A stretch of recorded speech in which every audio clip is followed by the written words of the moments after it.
Machiegni e kinde machalo koda maendi, amor kod jowinjona e thuolo machalo koda maendi kendo mosekawo kindegi makende mondo bed machiegni kod nyakalondo mondo giwinj ane to kawuono juogi wuoyi yang'o. An Atobi Jakome Nyathi Kimirwa kakawo thuolo manyangafu ahinya, wantiere wi got Ramogi kaendi kod Okinja Makambo mondo wang'e ane to piny wacho ang'o kalore kod kaka ngima dhi. Sani ngima oridore manyaka koro ket juogi balatago maliet mondo juogi ogo gagi ononwane ang'o monego tim kalore kod kaka ngima dhi e ngima sani nikech weche koro tek momako dhok oganda. Okinja Makambo ok ang'e ni wi got wodi komenya juogi to mor ing'e ni piny makwa Ramogi sani koro dwano chak ikre ni pur. To mano to kwach ma juogi nitiego. Awinji. Kawuono wach ma juogi nigo, ng'eny kwa Ramogi wacho ni to dako moso wa.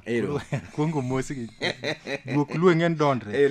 Koro mokwongo moso nyikwa Ramogi duto kama gintie ka giwinjo redio Nam Lolwe. Giwinji kendo gibet piny gichiko itgi maratari. Nyaka mosgi nikech ng'ato ochako ikre ni gini sa 1 okinyi. Korito nodwa winjo. Koro nyaka orne moso. Koro asechiero juokgi. Koro wach ma juogi nigo wi got Ramogi ka. Ng'en piny lokre. Kinde biro ma piny lokre to gik moko be biro piny Ramogi manyien. Koro sim kano donji piny Ramogi Ajwang' to gimoro biro ni koro nyalo ga tim soloro sim. Awinji. Ma nyikwa Ramogi man gi juogi mag dhum. To wache ni WhatsApp group. Awinji. Kuri group kanyo yudo ka ji obet ji ng'ato ni Mombasa, ng'ato ni Amerika, ng'ato ni Siaya. Kuri choke ngima masani. Awinji. To ji juogi koro neno ni gik kaila gi nyaka gol ni chike matayo nyikwa Ramogi. Koro ka wan gi chike 10 matayo joma timo solro e WhatsApp group. Obed maliel kata matuo. Owach ni omaki koro idwa ni mondo solni. Tidwa ni luri gi chikegi mondo solro ni obi odhi ochop kare. Kech kok luri gi chike mege juogi. Tinwang'o ka juogi tuomre tuoma kigocho ne ng'ato nadwa ni watim kama tineno ka ji ochayi achaya. Koro chik namba 1 nyakwa Ramogi Ajwang' liel omaki. Kata in gi jatuo. Kata kech moro makayi. Kech no to kendo dak gi soli. Matonge. Liel kama ginyalo chope. Tuo to mana matin. Ma chik namba 1 wacho ni nyaka inyis ng'ato kapod ok ikete e solro. Ing'e ni nitie nyikwa Ramogi moko Ajwang' ma en ken gi liel to jok mani sim nembni mani simbe te. Oseolo kanyo ma inang' kiyawo sim. Tineno ka liete moko ichoko kanyo mikia. Kendo chik bende ma juogi nyaka koro sokno matut ahinya. Ng'ami chokoni be nyaka nyinge bede grubno. To nitie kama wabro yudo kama chik no bende mule. Kaka neno ka juogi kele. Mapani juoga adwa neno mobed namba 1. To nyakwa Ramogi Ajwang' nyaka ng'en kata ka idwa mokwongo nyaka ikaw sim tigocho ni ng'ato inyise na omin kata osiepna kata nyamera. An ng'ane. An sam nyingi ting'eno ndiki sim kogocho ng'an ma Jakomenya. Na an Jakomenya to an gi liel moro maka. Maro kata nyaro waya moro. Koro akwayi ni mondo idonji e WhatsApp group ni ubende usolna. Awinji. Koro ng'ani ong'eyo ok ni en mana gimo ma in yawo simbi. Tiyudo ka solro dhi tek soli liel mikia. Okinja inyalo yawo sim tiyudo koso i group. To king'iyo joma nyegi kanyo te onge ng'ama ing'eyo kata achiel. To kitemo wuoto ng'ato be boto ga wacho matonga bwana ka igole pesa jik ng'ere. Ka onge ng'ergo. Ka onge ng'ergo. Koro ikia ni in kany. Koro bang'e jomoko be nitie ma en ne konyisi. To bang'e to chako dhawo bwana in ne kigolo na gimo liend baba bwana ng'ama rach. Ng'ama to dak ni nyisa ni babu otho. Bwana gino donge ni ne ni simbi. Ting'e ni sim kanyo to keti jaduong' mo. In jaduong' ni kiaye. Koro man nyakwa Ramogi nyaka ng'i. Chik namba 2 nyakwa Ramogi Ajwang' ma bende tayi iweche mege WhatsApp group solro. Wacho ni wuon liel ok ta chenro. Wuon liel. Eno bedo janeno. Ng'en luon ogo ngero. Ni kongi kimerie. Ing'e ni ne wuon kong'o. Eno titiji neno nyakone gik matimre iye to kota chenro. Ing'e ni jata chenro. Nyaka pogre kod ng'ama oyudo masira. Kamano. Kata mikonyo. Ng'en ng'ama ikonyo ka en mota chenro to dhoge nyalo kier. Ma ji ringi te. Paro na ng'ane mae pesa ma ng'ane ondikona. Ni bwana okipari kaka benati liendu neru. Mae pesa mendikona. Siling 200 bwana gi liend ni to budget en 300,000. Mabe pesa inyera. Ting'en ng'ama ni gi siling 100 koro luor. Oluor. Kendo kamiyanye mana jini inyere jini ato ng'ano golo pesa maneno go. Koro ing'en ka ng'ama chielo. Awinji. To ji nyalo wacho ni bwana idwa ketho liendni. Chik namba 3 Nyakwar Mugajwang be tayo wuoyi weche mege solro mag WhatsApp group. Wacho ni ng'ama iketo pesa e lwete nyaka ng'e sigande gi pesa. Ing'e nitie ng'ato nyalo bedo ni en ga ng'ama ber ma ji oluoro. To kinde gi pesa kinde gi pesa wach nitie. Nitie jomoko kit Mugajwang ka ong'ama ber ma kata wuoyo bo wuoyo lakini kinde gi pesa. Ng'e nitie ga jomoko mi piny luo Mugajwang kiwacho ni gin joma chayo pesa. Ng'e ni onyalo wacho ni mino molo pesa moko an go ka mag liel. Okaw 1,000 ni dwari gimo wacham kino duok. Ing'e ni jajua kali kata kiny no kia kano duok. Kata kino yude. Koro chik dwaro ni inu weche mege solro. Ng'ama iketo pesa e lwete nyaka ng'e sigande gi pesa. Okuthata wacho na wuod komenya ine mwaye i pesa. Makdwa kar pesa. Kara in to anyuola noseketho lwete gi pesa. Ng'e ni ng'ama noseketho lwete gi pesa. Inosesim tachi. Chuny mar tayo pesa. Nitie jomoko ma onyalo kete nene momako pesa. Koro 20,000 to wacho na wachul gopa jagopa ni wabro yudo kata katek to dhera cha abro uso mondo walos go gini. Aya, chik namba 4 Nyakwar Mugajwang ma bende tayo ka solro mag WhatsApp group dhi nyime wacho ni piche gik mitimo gi pesa jopiny nyaka nyis. Ing'e ni dhiang' monyiew gi receipt ing'e ni iskan tidiro kacha. Ji neno na anya wasegolo 70,000 osetiyo ka. Dhiang' waseyudo 30,000. Dhiang' bende wasenono kosebolnwa WhatsApp. Ka koro pesa tidwa no ne lela. To gik ma pesa timo okine. Sanduk ok nyalo wacho ni sanduk waseyudo siling 70,000. To pich sandugno to okine. Nyaka bole iye kanyo. Bole iye kanyo jopiny wacho na pana. Gini 30. Mak 40. To jomoko be nyalo wacho na moro nitie wagonu piche une. Mae wanyalo yudo 70,000. Koro gigo duto mitimo isolro ma WhatsApp group nyaka nene. Ka nying ng'ato gi pesa nyalo wuok to pich gik mitimo dakne. Koro Nyakwar Mugajwang nyaka ng'e. Chik namba 5 mabe tayo Nyakwar Mugajwang isolro ma WhatsApp group wacho ni ka ok igolo gimoro wek wuotho kilando ne ji kaka WhatsApp group ugole pesa. Pesa dhi maber. Ng'e nitie jomoko moket nying gi isolro pod kodire kata nduru. To dak kogoyo sim kamoro amora. Une dala kono usechopo kure. Usechoka di. Wan pesa wa koro wachopo 230. Watemo. Pesa chwer kaka koth. Jodala bende joma onge gima usegolo.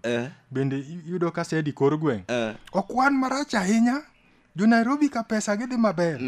Usedonja 23,000. Okoromo yawa kwani. Liede ng'ane wako maber. Ng'ane wako maber. Gino romo wa wasolro. Kwani joma bire liel gin biye. To gimogole to onge. Koro ing'e ni yudo ka ji oling ka ji neno ng'e ni pesa lando pesa to ber. Tilando kibende nitie gimomigole. Usebole iye.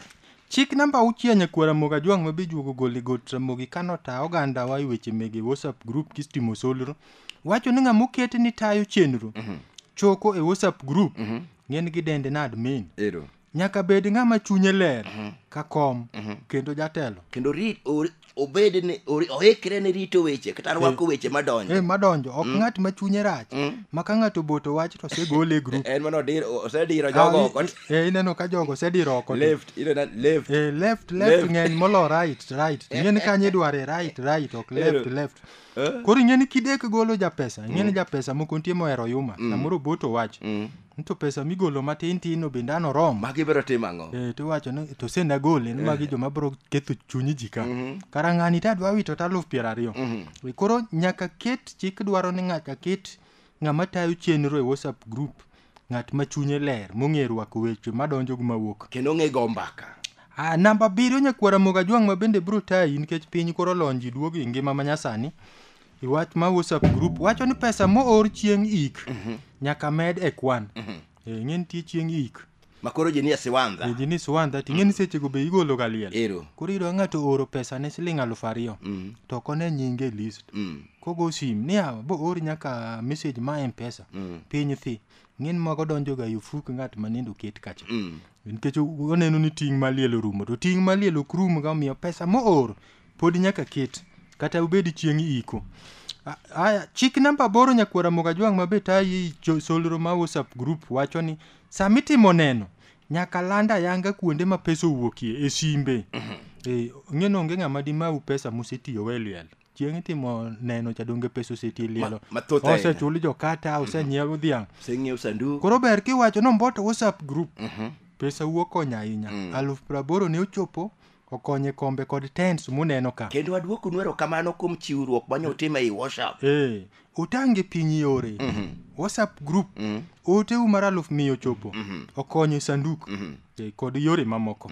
Mano miyo ji mijing'o kendi choko mabiro. Kendo amor kod bolruok kaachiel kod ritruok banyo ritrugo. Ok wawinje weche moko mokikre ei group sama nywa choko. Nyaka go mbaka mamuol. Haya, nambo chiko nyakwara moga juang' ma bende tai solro ma WhatsApp group kasi chandruok neno maliel kata tuo. Awinji. Wacho ni nyaka nyis kwan pesa kakutiyo.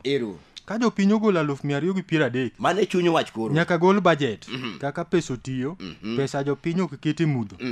Ing'eni koro ibo wacho ni sanduk gik makama otimo kama. To modong' tiwacho ni wabro keto lwet wuon liel.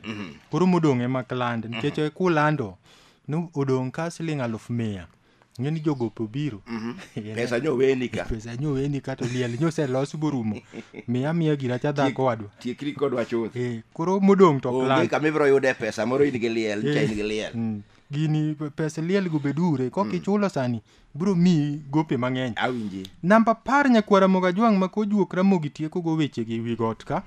Wacho ni wuon liel nyaka goni jomotimo solro ka liel orumo erokamano. Ng'eno WhatsApp group kama ikelo cha. Yudo ka koro en left. Ji koro kia to nego ng'amo koncha. Koro goni ji erokamano. Koro kamorach go mogik majuoge nego soka ahinya. Ni isegolo pesa to sami igolo pesa nti left. Ti left mekia gima timire chien. Kanyo bende nyaka juogi soknwa wache ni mateka. Mani ng'eno ng'ano oseneno kaka iye chal. Koro gola mare obi owache ni bana an naoroni. To weche matimre kanyo ok more. Ting'eni ka weche makanya more to pod omedo neno. Ting'eni ka koro ogolo to ng'ato koro chako wite. Ing'eni seche ma koro jogi ka en liel ma muok apango. Nyaki gol tiya nikech koro jogi neno ga mana ka nende ng'ato golo komadho konge.